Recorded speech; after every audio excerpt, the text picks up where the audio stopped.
নগাঁও জিলাৰ আয়ুক্ত সন্মানৰ দুখন ছাত্ৰ সন্থাৰ সন্মানীয় বিত্তীয় সম্পাদক গৌৰীশংকৰ শইকীয়া ডাঙৰীয়া, ক্ৰীড়া সম্পাদক মৃগাংক শেখৰ ভৰালী হাজৰিকা ডাঙৰীয়া, সাহিত্য সম্পাদিকা নিহাৰিকা হাজৰিকা ডাঙৰীয়া আৰু ৰাজ্যিক কাৰ্যনিৰ্বাহক উপসভাপতি অমৰজিৎ গোস্বামী ডাঙৰীয়া,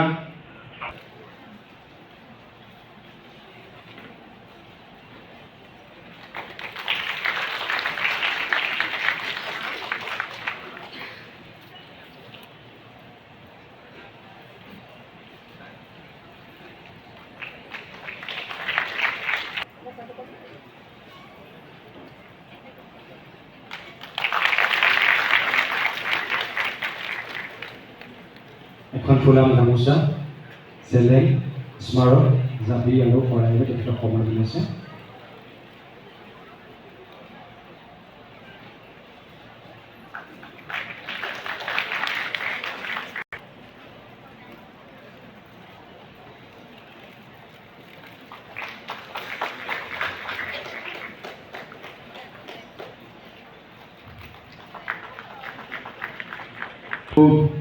ছাত্ৰ সন্থাৰ আদৰণি জনাব বিচাৰিছোঁ।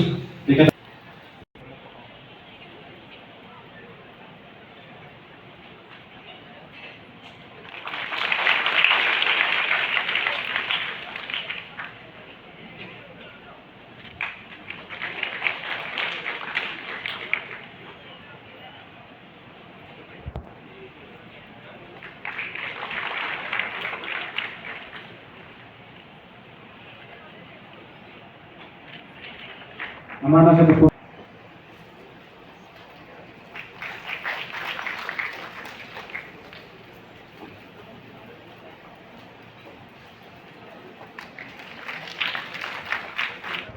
এটা প্ৰশ্ন কৰিব বিচাৰোঁ। আমি নগাঁৱত এখন ব্যক্তিগত DLED BEDৰ এখন আছে হামিক বুলি, তাত বহু টকাৰ বিনিময়ত তাতে এডমিশ্যন দিয়া হয়। ইনফেক্ট গুৱাহাটী ইউনিভাৰ্চিটিৰ যেতিয়া হেৰি ওলায়, লিষ্ট নোলোৱা আগতেই তেওঁলোকে এডমিশ্যন দিয়ে। শিক্ষাৰ্থীসকলৰ লগত বহুত হেতালি খেলিছে। গতিকে এই বিষয়ত আপোনালোকে ছাত্ৰ সন্থাৰ BEd পাঠ্যক্ৰমটোৰ গুৰুত্ব আজিৰ তাৰিখত সাংঘাতিক বেছি।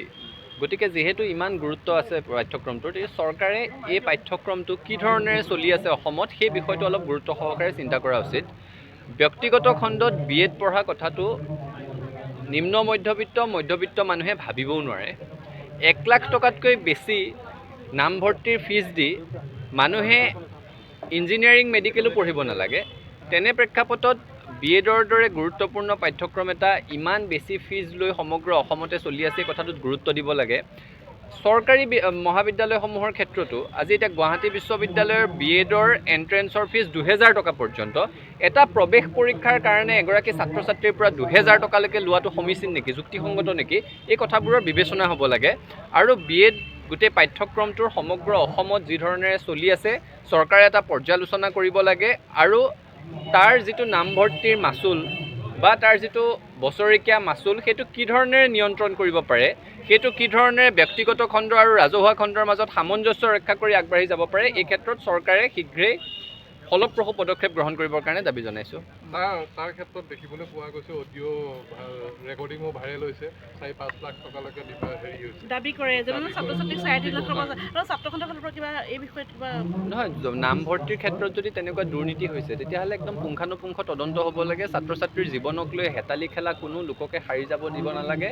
আৰু এইবিলাকে পা পইচাৰ যিসকলে দৰদাম কৰিছে, পা পইচাৰ বিনিময়ত ছাত্ৰ ছাত্ৰীৰ ভৱিষ্যতক লৈ যিসকলে হেতালি খেলিছে, কঠোৰ আইনী শাস্তি দিবৰ কাৰণে দাবী জনাইছোঁ। যিহেতু এই বাতৰিত সংগ্ৰহত গৈছিল যথেষ্ট ব্যাঘাত জন্মিছে, এই ক্ষেত্ৰত কেনে পদক্ষেপ গ্ৰহণ কৰা উচিত বা আপুনি কি ক'ব? শিৱসাগৰ, চৰাইদেউ আৰু যোৰহাট এই জিলা তিনিখনত যি বান আহিছে, এয়া আচলতে মহাপ্ৰলয়। অসমে পূৰ্বে এনেকুৱা প্ৰলয় খুব কমেইহে দেখিছে। এতিয়ালৈকে 85টা মৃতদেহ উদ্ধাৰ হৈছে, বহু লোক নিখোজ হৈ আছে। বান কমাৰ লগে লগে মানুহবোৰ এতিয়া ঘৰলৈ ঘূৰি যাবলৈ বিচাৰিছে, কিন্তু কাৰোবাৰ ঘৰখনেই নাই, কাৰোবাৰ ঘৰখন আছে আচবাব নাই, পশুধন সকলো নোহোৱা হৈ গৈছে। একে সময়তে 2 বছৰ 3 বছৰ পৰ্যন্ত ভঁৰালৰ ধান তিতি নষ্ট হৈ গৈছে। এই লোকসকলক যদি বিশেষ অৰ্থনৈতিক পেকেজ দিয়া নাযায়, তেতিয়াহ'লে তেওঁলোকে জীৱনটো আৰু পুনৰ আৰম্ভ কৰাৰ কোনো অৱকাশেই নাথাকিব। ছাত্ৰ ছাত্ৰীসকলৰ ব্যাপক ক্ষতি হৈছে। আমি চৰকাৰক কিছু ক্ষেত্ৰত দাবী জনাইছোঁ, কিছু দাবী মানি লোৱা দেখিছোঁ। যেনেকৈ এতিয়া দেখিছোঁ যে শিক্ষা সংসদে এই ছাত্ৰ ছাত্ৰীসকলৰ মাৰ্কশ্বিট চাৰ্টিফিকেটবোৰ বিনামূলীয়াকৈ প্ৰদান কৰিবৰ কাৰণে পৰ্টেলত ব্যৱস্থা গ্ৰহণ কৰিছে। আমি কৈ আছোঁ যে গুৱাহাটী বিশ্ববিদ্যালয়, ডিব্ৰুগড় বিশ্ববিদ্যালয় আৰু আন বিশ্ববিদ্যালয়সমূহকো এই কথাটো নিৰ্দেশ দিব লাগে যাতে যিসকল লোকৰ মাৰ্কশ্বিট, এডমিট, চাৰ্টিফিকেট উটি নোহোৱা হৈছে তেওঁলোকক বিনামূলীয়াকৈ সেইবোৰ ডুপ্লিকেট কপি শীঘ্ৰে প্ৰদান কৰিব পাৰে, সেই ব্যৱস্থা গ্ৰহণ কৰিব লাগে। এই ছাত্ৰ ছাত্ৰীসকলৰ যি পাঠ্যক্ৰমতে পঢ়ি আছে এই 3খন জিলাৰ বানপীড়িত অঞ্চলৰ ছাত্ৰ ছাত্ৰীসকলৰ পৰৱৰ্তী ষাণ্মাসিকসমূহৰ সম্পূৰ্ণ খৰচ চৰকাৰে বহন কৰিব লাগে। এই 3খন জিলাৰ যিসকল ছাত্ৰ ছাত্ৰী পূৰ্বতে চৰকাৰৰ ফি ৱেভাৰ স্কিমৰ অধীনলৈ অহা নাছিল তেওঁলোককো ফি ৱেভাৰ স্কিমৰ অধীনলৈ আনি তেওঁলোকৰ মাচুল সম্পূৰ্ণৰূপে ৰেহাই দিব লাগে। আৰু জিলা 3খনৰ কাৰণে বিশেষ অৰ্থনৈতিক পেকেজ ঘোষণা কৰিব লাগিব। ঘৰ দুৱাৰবোৰৰ লগতে যিসমূহ শিক্ষানুষ্ঠান আছে তাৰ ব্যাপক ক্ষতি হৈছে, শিক্ষানুষ্ঠানসমূহ পুনৰ গঢ়ি তুলিব লাগিব, পুনৰ শৈক্ষিক ব্যৱস্থাটো সঠিকভাৱে যাতে গঢ় লৈ উঠে সেই কথাটো চিন্তা কৰি আগবাঢ়িব লাগিব। নগাঁও জিলা ছাত্ৰ সন্থাৰ উদ্যোগত অভিনন্দন কাৰ্যসূচী অনুষ্ঠিত কৰিলে, আপুনি উপস্থিত আছিলে, কি ক'ব আজি? শেহতীয়া যোৰহাট, শিৱসাগৰ আৰু চৰাইদেউৰ মহাপ্ৰলয়ৰ পাছত সদৌ অসম ছাত্ৰ সন্থাই আমাৰ শৈক্ষিক কাৰ্যসূচীক বাদ দি বাকী সকলো কাৰ্যসূচী স্থগিত ৰাখিছোঁ। আৰু আজি নগাঁও জিলা ছাত্ৰ সন্থাৰ উদ্যোগত নগাঁও জিলাখনৰ মেট্ৰিক হায়াৰ ছেকেণ্ডেৰীত ভাল ফলাফল লাভ কৰা মেধাৱী ছাত্ৰ ছাত্ৰীসকলক অভিনন্দন জ্ঞাপন কৰা হৈছিল। সকলোৰে মনবোৰ সেমেকা অসমৰ বৰ্তমান পৰিস্থিতিৰ কাৰণে। তাৰ মাজতো এই ছাত্ৰ ছাত্ৰীসকলৰ মেধাক উদযাপন কৰা হৈছে। আৰু নগাঁও জিলাখনৰ মেধাৱী ছাত্ৰ ছাত্ৰীসকলৰ সৈতে মনৰ কথা ভগাই ল'বলৈ পাই আনন্দিত হৈছোঁ। আশা কৰিছোঁ তেওঁলোক প্ৰত্যেকেই নগাঁৱৰে নহয় সমগ্ৰ ৰাজ্যখনৰ একোগৰাকী মানৱ সম্পদ হিচাপে গঢ় ল'ব। আচলতে কেনেকুৱা বিষয়ৰ ওপৰত আজি অনুষ্ঠানটো আছিলে? আজি সদৌ নগাঁও জিলা ছাত্ৰ সন্থা আৰু সদৌ অসম ছাত্ৰ সন্থাৰ উদ্যোগত এটা সুন্দৰ এটি পদক্ষেপ তেওঁলোকে লৈছে। আজি কৃতি ছাত্ৰ ছাত্ৰীসকলক তেওঁলোকে সম্বৰ্ধনা জনাইছে আৰু যিসকল যিখিনি বিদ্যালয় কৃতি সম্পন্ন যিখিনি বিদ্যালয় তেওঁলোককো আজি সম্বৰ্ধনা জনোৱা হ'ব আৰু উৎসাহ উদ্দীপনা তেওঁলোকক জনোৱা হ'ব।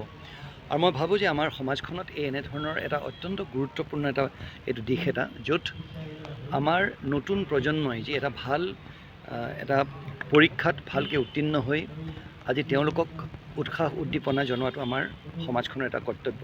আজি সেই কৰ্তব্য তেওঁলোকে পালন কৰিছে। আৰু মোৰ এই আহ্বান নতুন প্ৰজন্মৰ প্ৰতি যে তেওঁলোকে এষাৰ কথা মনত ৰাখিব লাগিব যে এতিয়া যে তেওঁলোকে কৃতি ছাত্ৰ ছাত্ৰী হিচাপে উত্তীৰ্ণ হৈছে, কাইলৈ কিন্তু যোনখন কলেজলৈ বা কলেজলৈ যাব বা যোনটো অনুষ্ঠানলৈ তেওঁলোকে যাব তাত কিন্তু গোটেইখিনি কৃতি ছাত্ৰ ছাত্ৰীসকলে আহিব।